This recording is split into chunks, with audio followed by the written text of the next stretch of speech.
4-game series on deck against the Pittsburgh Pirates. Is this a good or bad time to be playing the Pittsburgh Pirates, who are coming into the series with 9 L's on the spin?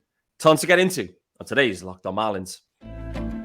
You are Locked On Marlins, your daily podcast on the Miami Marlins. Part of the Locked On Podcast Network, your team every day.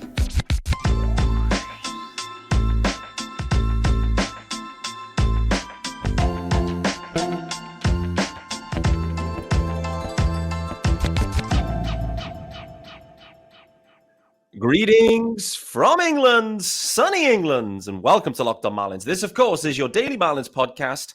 I am your host, Peter Pratt. Hit me up on Twitter at Miami Marlins _UK. All bandwagoners are welcome. If you listen to the pod, this, of course, is your team every day. And thanks for making Locked On Marlins your first listen of the day. There is a YouTube channel also. I strongly recommend you head on over there. I strongly recommend you hit subscribe to. We are trending with the subs. And thank you to all the everydayers, everyone that comments on the YouTube comment section. A lot of people loved yesterday's episode, and they loved the guest. Ryan absolutely smashed it up. One of the most talented 13-year-old kids, I think, out there. An absolute stud, no doubt about it. For those that aren't watching and they're wondering, does Pete have another guest again today? Yes, he does. It is Thursday, but it feels like a Monday for some. The UK GOAT, Sean Barrett, in the house. Sean, how are we doing, brother? Yeah, good to be on, Pete. Yeah, missed Monday, unfortunately, on my travels, but I'm back ready to talk Marlins. And as far as your guest yesterday, I might be nearly 3 times his age and hopefully a third as good as he is. Yeah, there was some comps being made all over the show yesterday as well by Ryan. I think he had Paul Severino and Tupac somehow connected. So, yeah, impressive stuff. Great episode yesterday. But tons to get into today, mate. Really, yesterday's was straight off Sandy Alcantara, another Sandy start, a vintage Sandy 2023 start. Perhaps before we get into this Pirates series, maybe we'll just have a kind of quick look back.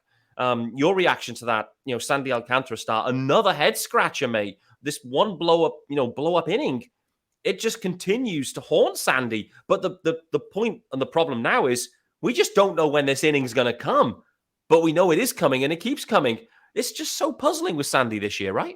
It is so strange. We had you trying to fight through traffic to get home in time for the game. I'm trying to find a place in a beer garden to try and watch the game with some juice on my phone. And the first inning occurred, and you're almost thinking, well, why have we bothered? I know. It's a struggle. It's a struggle, isn't it? It is a case of it's not just one thing. I think it is a myriad of things. You've got so many things different this year with the World Baseball Classic and with the pitch clock and with all the different changes. And a lot of people have just carried on and moved past it. But for Sandy, it seemed to contribute to what so far has been a poor first half. But I still have faith. I still think that he will turn it around. I think you had that sort of phantom injury, didn't we? Somewhere in the season, and it might just be a case of it could just be a bit of dead arm that he's pitching through, which I hope isn't the case because it would be nice for him to actually get some time to rest and come back strong. And I think that's what the All-Star break should hopefully do. It's a reset, isn't it? And I think that's what he needs right now. Yeah, I agree. I do think just more generally, like this isn't a Sandy Alcantara specific issue, to be honest with you. This is like across the league, there are stud pitchers that are struggling mightily in 2023, and they've never struggled before. So to your point, like it's hard to put your finger on something because fundamentally so many things have changed all at the same time in terms of shift, pitch clock, WBC. For Sandy, it was like, again, another career high in innings, I think, and a Cy Young. So like there's a kind of, a come down perhaps for that for him particularly. But, we're seeing up and down the league so many studs just kind of struggling really. And so it's going to be interesting to see in the second half how they adapt. Craig Mish is kind of out there saying, listen, Sandy's going to make people look silly in the second half and all receipts will be kept on that. No Sandy slander from me.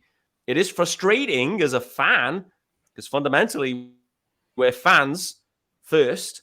And as a fan, it's frustrating to see what is happening. But, it isn't slandering Sandy at this point. It's just, we're just uncertain about what the issue is.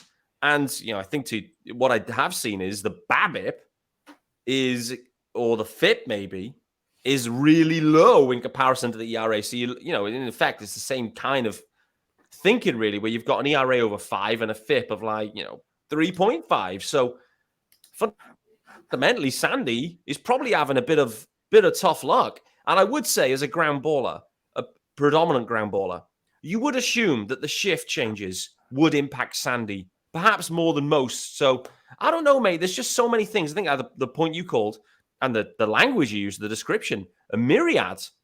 I mean, what a word, by the way. So I've never used that word live on air, I don't think, before. So well done for throwing that one in. But I don't know, mate. If you had one thing to say, do you think it is more likely the shift, the pitch clock, or just as you said, just a combination of all these factors? I think it is a combination. I mean, if I looked at the stats and wanted to find a reason why his ERA is that much higher than his FIP, it would be the left on base. So he is well known for getting those ground ball double plays and getting out of innings. And I think we got used to that. And I mean, a 75 to 80% left on base from him for his career is huge.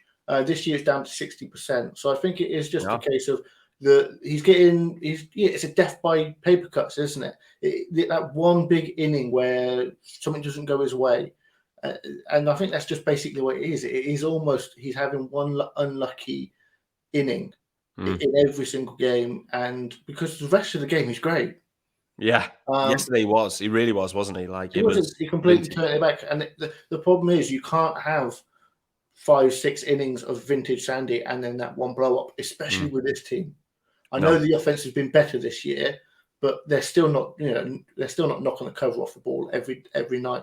So 5 runs early used to be a death knell in the game. You just turn it off and that's it. Come back again tomorrow. You're sticking with the games and still seeing Sandy work through those issues, but the game, you're literally playing from behind there. Literally, and we all know the watermark really with the Marlins of where you feel confident or comfortable that they have a chance to come back, and it's down by 4. That's their specialism. If it's 5, and yesterday was 5 in that second inning, you do start a wobble. And to your point, though, we are as fans viewing it differently this year. In Old World, that was a midday game for the majority of our listeners. And, Old World, that is just a straight up turn off. And I do feel like more people will stick with these games longer because they know the offense can piece it. And to be honest with you, they had some opportunities late in that game. Like, they obviously got it back to 5-2. Then it was 5-3. But also opportunities were missed in that inning as well, where it went to 5-3. You were thinking, oh my days, could the Marlins tie it up? Then obviously they give up the bomb to go 6-3, and it kind of just took the wind out of the sails a touch. But the Marlins down 5-0, and actually they still had some opportunities in that game, which I think is really encouraging. It's been just the MO of this team all the way through, and that's part of the reason they're in this spot. They've just never quit, and they found ways to get dubs in most improbable situations. And to me, that is the big difference from this year to years past, mate, that they have that in them. And historically, we just haven't seen that at all, right? Yeah, absolutely. And I mean, there were words from Coop in an interview saying that this is a new thing for him this year. That idea of this team can go and win these games, and they're being given that confidence. And I think, I don't want to dump on Mattingly, but to a certain degree, this clubhouse has completely changed this year. And it might not just be because it's Skip over Mattingly. It might just be new voice. Sometimes you just need that new voice to come in, rah guy, and set. He set his own rules at the very beginning, laid out how he's going to run the team, and that new voice, that new structure, is clearly completely changed the clubhouse and this team. Yeah, I think so. I mean, a lot of people pointed to Skip, but it's not just Skip; it's his coaching staff. And I mean, one of the storylines thus far this year is just John Jay getting absolutely obliterated at first base as well by Luis Arias. It's one of the funniest things going, and it was one of them that was kind of happening, and you'd see it. And you'd kind of it wouldn't register. But now that it's been really highlighted in the last week or so, that these like Ric Flair chops are happening to John Jay. Like it's just hysterical now as well. But just the whole coaching staff, and to the point as well, it's even to like the video guy who's absolutely pulling a blinder, like the best video guy for replay calling out there, where his ratio is like insane. And it's just like all of these guys, everyone's just, stepped up and, everyone's playing their part. I must say Brant Brown, I think, is helping a lot of the hitters to make some adjustments here and look at things differently. So just as a whole group led by Skip Schumacher, I think it's been a resounding success. And let's talk about Kim after the ad as well, because I think, this was driven by Kim and a lot of the roster moves seemingly driven by Kim. But what I would say is like this Kim or Skip, when I listen to Bruce Sherman anyway, and the way I listen to Skip Schumacher and the way I listen to Kim speak about how things went down, the vibe I get is this was Kim's guy. This was effectively Kim's hire. She was sold on Skip immediately, and then she had to sell him to the rest. And she identified the talent, sold it to the bosses, got the green light, made it happen. Skip was happy to accept. And here we are right now. So for Kim, I think she did a stellar job with this one. So let's talk about Kim Ang as well and her future with the Marlins, of course, because it is contract year Kim, of course. Before we do that, though, guys, it's time to let you know about our good friends over at Birddogs. Yes, sir. And the sexy graphics are up. Guys, listen, it is short season. Shorts season, not short season. Short season. And Birddogs are there to make you look good. They've got the stretch khaki shorts that are designed to fit slimmer through the thigh and leg to give you that truly sculpted look. They fit way better than regular shorts that are made of that, stiff, restricting cotton. No good. No good. Birddogs fixed it by inventing the cloud knit fabric that looks just like khaki but stretches so you get a way slimmer fit without having to sacrifice movement. And Birddogs, they also use an anti-stink sweat wicking fabric that keeps you cool and dry all day long. What have you got to do? How do I get in on the action? Easy. You go to birddogs.com/LockedOnMLB. And with that, you get a free Yeti-style tumbler with your order. That's birddogs.com/LockedOnMLB for a free Yeti-style tumbler. You won't want to take your Bird Dogs off. We promise you that. All right then, Sean. This is not on the rundown. Nothing that we've covered thus far was on the rundown. So we'll get to the rundown later. But let's talk about Kim Ang, mate, because we've kind of segued into Skip Schumacher and the coaching staff and what they've done.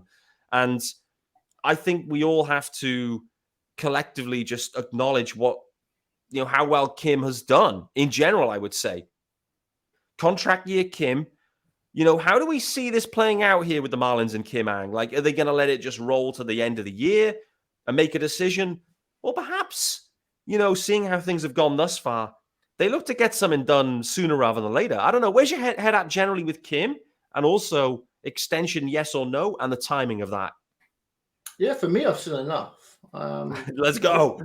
I'm ready to. I mean, at the end of the day, it is a case of a GM's difficult, isn't it? Because you don't really pay attention to other teams' GMs. But it is that case of who are you bringing in? And a lot of people that I've interacted with on Twitter have said, "Oh, well, let's see what she does at the trade deadline." In my eyes, this isn't just how the results of this season go. It's not the win-loss record. It's not whether or not they make the playoffs or not. It's what she's built. She's built a team that is going to be a buyer. Hopefully. Yeah. In August, September. It is a case of this team is exciting. And there are very few decisions that she made. And let's be very clear on the decisions that she made and the decisions that were made by Jeter. There's very few decisions that she's made that have gone wrong. And in fact, there are a myriad of moves that she has made that have looked good. Arias at the moment obviously is top of that list right now. Mm-hmm. But Skip's probably number 2 on that list. And I think you're right. It was her call, very much her decision. And for me, the reason why the deal needs to be done as soon as possible is because in the offseason, the Marlins and Kim are going to have to extend Skip. because he only has 1 year left on his contract after this year. And if I'm Skip, the way that I've taken over this team, the way that I've built this winning mentality, I don't want to go into a season as a non-extended manager. And you better believe that the Cardinals and many other teams would snap him up in an instant. So he's not going to go in with a lamed up 1 year contract, not knowing what his future is, especially when he's moved himself away from his family. And he's going to want to have some kind of control, some kind of, safety net of having that extension. And I think Kim going into the off season, not knowing what she's going to be doing, can't work on that deal until that's done. So for me, Bruce needs to. That's first order of business. Get that done. Get Ang signed up. It's as simple as that. It makes a ton of sense, though, right? It all starts there with Kim. Get it done. Get it done early. We've seen enough. She's more than proven herself. And actually, this offseason is really interesting, though, right? Because, we've been trending towards this situation the last couple of years. Like, it was still back end of rebuild and a couple of down years, it's fair to say, and disappointing seasons. But now it's finally starting to show the fruits, let's say. But the interesting bit is heading into this offseason, there's a number of quite significant free agents that are a big part of this roster right now, particularly on the offensive side. And so this offseason is going to be big for the Marlins. Like, no matter what happens this year, let's hope they continue to push the ticket here.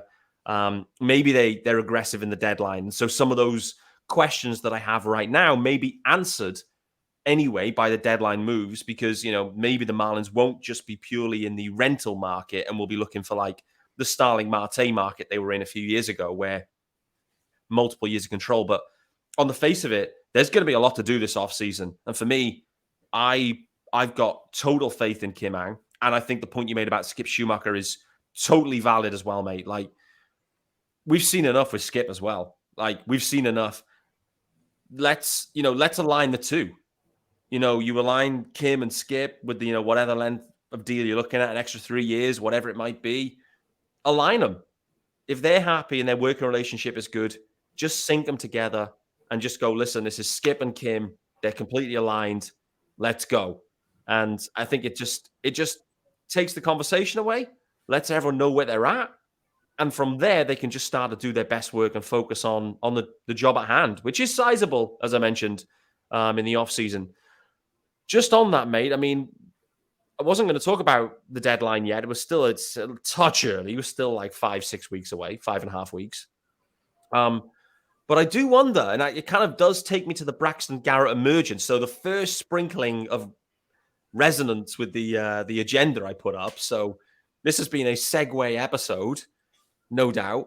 But why that's up there is Braxton Garrett has emerged this year, in my opinion. He is, not just in my opinion, like, he's emerged. The numbers are showing us that the Braxton Garrett is a legit rotation piece for the Marlins. Eury Perez has done the same. And with them two guys emerging, and Sandy's obviously still around, Luzardo's still around, I do wonder if all of a sudden that creates an opportunity to maybe trade away one of the big league arms to go in search of a controllable bat as we head into the rest of this year and into next year and beyond. And I think the name that obviously pops is likely Trevor Rogers due to the control. And there's obviously teams that are interested in Trevor back at the deadline, back in the offseason. There's people that like Trevor. And, he has a sizable market. So I do wonder if, with those arms emerging, whether they look to do something at this deadline using maybe Trevor Rogers as a headline piece for a deal. I don't know. They may just think, listen, we need all the arms we can get. But with that being said, I think it's possible they could go down that route to try and plug not just a gap for this year with a big stick, but also something that's controllable for at least next year or beyond. What about you? I think it'd be bold. I think it'd be very bold. Yeah, it would. I think that the Marlins right now are in a situation where they've got some question marks. We're not quite sure what we're going to get from Rogers when he returns. We've got even more question marks over Cueto. I'm going to bring him up just to stop you from bringing him up. There's Sixto Sanchez down there somewhere. But no, in my eyes, the Marlins might even need to add an arm. We've just spoke about Brax and how good he has been, but his seasonal max is 120 innings. He threw 80 odd last year. 150 is going to be a stretch, I'd say. Anything beyond that is definitely a stretch. We know where we are with Irby. He's probably got 40, 60 innings left in him as well to be safe. I think the Marlins are, again, and I've said this a lot, the Marlins are going to get themselves in a situation where they do need those extra arms. Otherwise, Hoeing and Big Dan Castano could be regulars in the rotation, and that just doesn't sound like a playoff team going through September to me. I would sooner see them make a move to add an arm than lose an arm. And I think the offensive upgrades that they're going to bring in, I think they do need to make a sizable move. You can't just go and get a couple of rentals that are 100 WRC plus average guys. I think they do need to go and get a big bat. But I think it's at the moment it's still too early. We haven't got enough teams that have risen to the top and sunk to the bottom for us to work out who's buyers and sellers. But losing an arm for me at this point, until we know what we're getting back from the guys returning, just sounds risky. Yeah, I hadn't thought of that. Braxton Garrett in particular, like clearly the Yuri Perez situation, we're all acutely aware of that situation. And the fact is, the Marlins had a decision to make. They've had to pause that decision and keep rolling Yuri Perez out there. And it's absolutely glorious. But at some point, he's going to run out of bullets. And it's not even going to be August, or mid-August. And you think, oh, man, there's still another 6 to 8 weeks of a season hopefully left here for the Marlins. And potentially one of their best arms is unavailable because they have to shut him down. So it's a great point.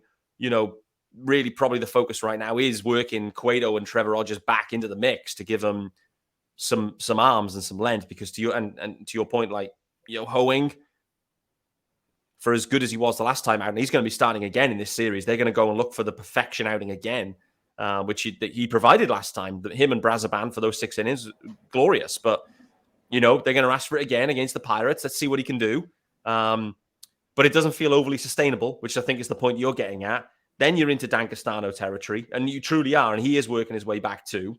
But again, as the Marlins start to ramp up ideally towards a postseason run, next thing is your rotation has Dan Castano and Brian Hoeing in there, and you start to lose a bit of confidence about what this team is built to do. So, great point.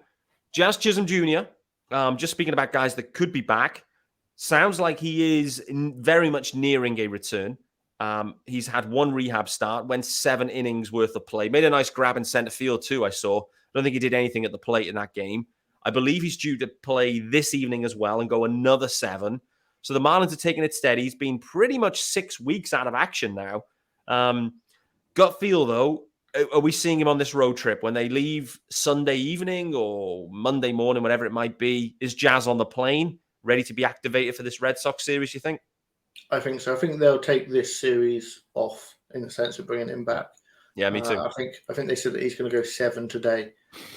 So it is a case of they're clearly going to ease him into this. You've got a 4-game series against the Pirates, and then you've got a road trip. So yeah, save him for that. And then I think again they'll ease him in. I mean, Jonathan Davis has played fantastically in centre field. Yeah. I think the obvious move for me anyway, because I've seen enough of him in the outfield, is Hampson would go down, and then Jonathan would go onto the bench role, which at the moment, like, he's been playing well, and he's been another Marlins success story, or another Kim Ang success story. When they first brought him in, we were like, what's this guy really going to do for us? But he's been super solid.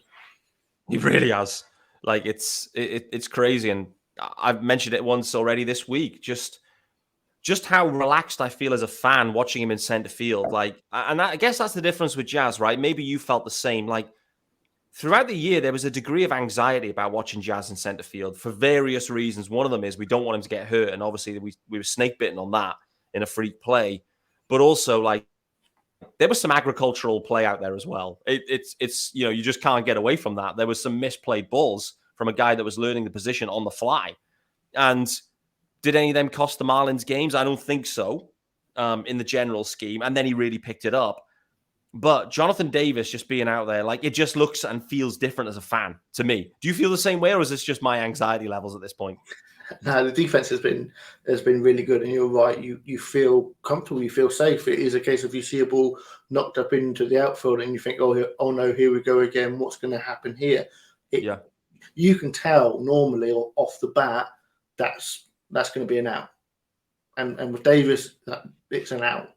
With Jazz, from time to time, or sometimes when it was Jesus Sanchez, you didn't have that comfort in their defensive abilities. And yeah, when Davis came over, I remember talking to you and saying, I don't care if he hits or not. I just need that solid defense. You've always felt that, Sean. That's always been, as we've been into this conversation over the past 2 years I've been hosting this pod, the center field discussion has remained. And you've always been in that camp of, listen, I'm glove first. It always felt like, you were talking about Kevin Kiermaier back in the day as would fit the profile. I mean, actually, Kevin Kiermaier still looking amazing in center field. We just saw him up close and personal, and okay with the stick as well. He's actually doing pretty well in Toronto, I must say. So, it's interesting. I do wonder, and this is going to be the test for Jazz, right? All that progress that he made by the reps that he gained. Next thing is you've got no reps for 6 weeks, and your toe is still sore because it will be. Are there any major risks here with Jazz in center field? And maybe do the Marlins reevaluate at all? Considering how well Jonathan Davis has done out there. I know he's definitely not on, from an offensive perspective, he's a different threat. And I'm not saying that he's going to displace Jazz overall, but could the Marlins, due to the lack of reps and this injury, maybe reevaluate what they do with Jazz this year? I think we'd have probably heard by now. I think to a certain degree it would make sense. But I think they've gone into this experiment. I keep calling it because it still feels like one. But they've gone into this with the idea that this is what they're going to do going down the line. And I think, again, we'd have heard about it by now. And I think there's such an easy fit at the moment. And right now, the Marlins it isn't a case of they need him back now because they're struggling and they need that bat in the lineup. Yeah. He can come back and he can play 3-4 times a week as a starter. Build up to that. Take some effort off that body because, as you said, the toe is not going to be right for the rest of the season. No. Whether or not it needs surgery down the line or not, the toe is not going to be completely right. And in centre field, you don't want to have any thoughts about your body when you're in centre field. You just need to react and play your position. So I'd be interested to see how they ramp him up, and I think it would pay well to take it easy to begin with. Yeah, I completely agree. I think it's a really good point. They have a legit centre fielder out there. It's not an emergency. We must have him back. They can ease him back in. They've been winning plenty of games without Jazz. And so it's about getting him comfortable, getting him back in there.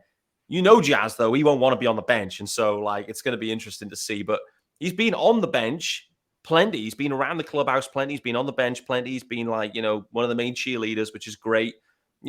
Jazz he'll want to be part of these vibes too, right? Because the vibes, as they say, are high in Miami right now. Where else there will be high vibes, mate, is in London this weekend. No doubt about it, mate. The Cubs and Cardinals are in. I am on a scouting mission.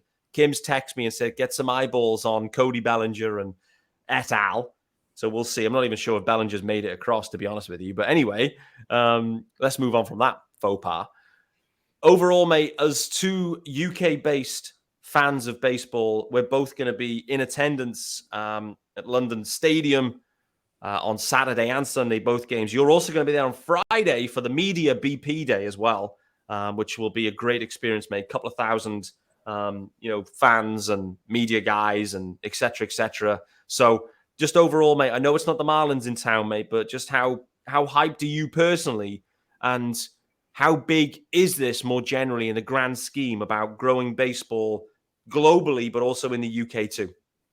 Yeah, I mean, for me, obviously, the Cards and the Cubs, I'm not overly interested in the game itself. Of course, I am. Yeah. But for me, the biggest thing of this weekend is kind of what happened on that Friday, where you've got these core fans of baseball, and the rest it'll spill into the Saturday and the Sunday, of course. But you've just got UK fans of baseball and just interacting, mingling, and enjoying baseball. We all have that kindred spirit of we all like baseball. We're all kind of these niche kind of sports fans.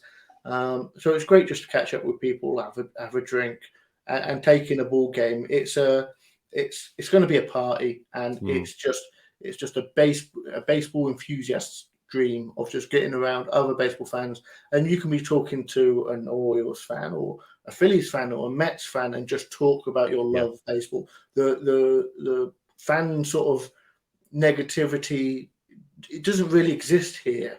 I'd happily share a beer with a Mets fan and talk baseball. Oh yeah. In America, that doesn't happen so often, and it can get a bit sort of vitriolist. So, but no, for me, it's the experience. It's a party. It's gonna be fun for sure. Yeah, no doubt.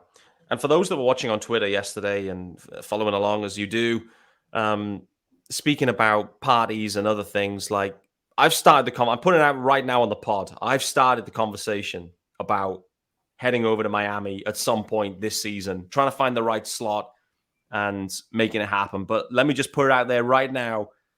The conversation has been started. I've started looking at hotels. That's how keen I am. So I need to make it happen. For a man that has got 2 kids, neither of which are that interested in baseball, or traveling all the way to Miami, which is a nigh on 10-hour flight, but it's the school summer holidays. It is a tough sell to make this happen. So we'll wait to see, but I wanted to just call it out for everyone that's asking and wondering. I've started the conversation, and I'm 40 years old this year, which means I have the power. I have the power to just say, hey, it's my 40th and make it happen. So, Sean, it's going to be a lot of fun this weekend. I'm pumped to see you in person for the first time in some time. It's probably been a year. It's been at least a year, yeah, for sure. Maybe even more. Could be more. Is it been more? Would we have done the last game of the season again? Yeah, I think, did we do that last year, or was that the year before? Might have been the year before, yeah. I think it was. Man, oh man. So we're overdue, mate. I mean, I know we speak daily. I know we speak weekly for this daily pod, but yeah, it's going to be fun. That's the main thing I'm looking forward to. It isn't really the game itself; it's just being around everyone, having fun, and having a few beers together. Just on the over-unders, just one final over-under, then we'll get out of here because we are over on time. This was supposed to be a 20-minute extravaganza. Over-under on the Saturday for you. Over-under 3.5 PIMs consumed by you during the game. Are we talking jugs or are we talking pints? Because it could be the over for both.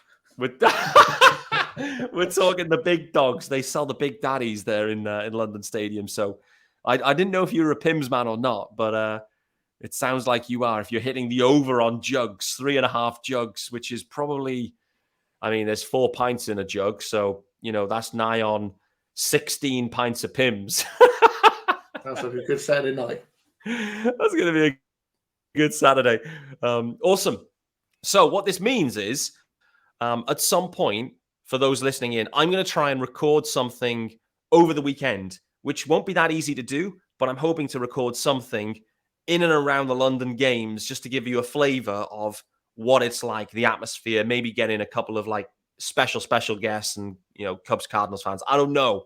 But just want to call it out. I'm going to try and piece something together. It may not have a YouTube version because YouTube is really hard. It means I have to have a camera crew walking around with me, which I will not have. So there could just be an audio version of that. We'll wait to see. But with that being said, guys, it's a 4-game series against the Pirates. Sean, I haven't even asked the question, so it's the final question. 9 losses in a row for the Pirates.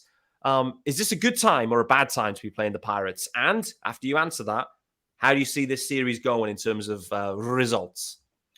It's good. It's got to be said. It's got to be a good time to be playing them. They're not playing well. 4-game series, 4-game sweeps are incredibly difficult, no matter who you're playing against.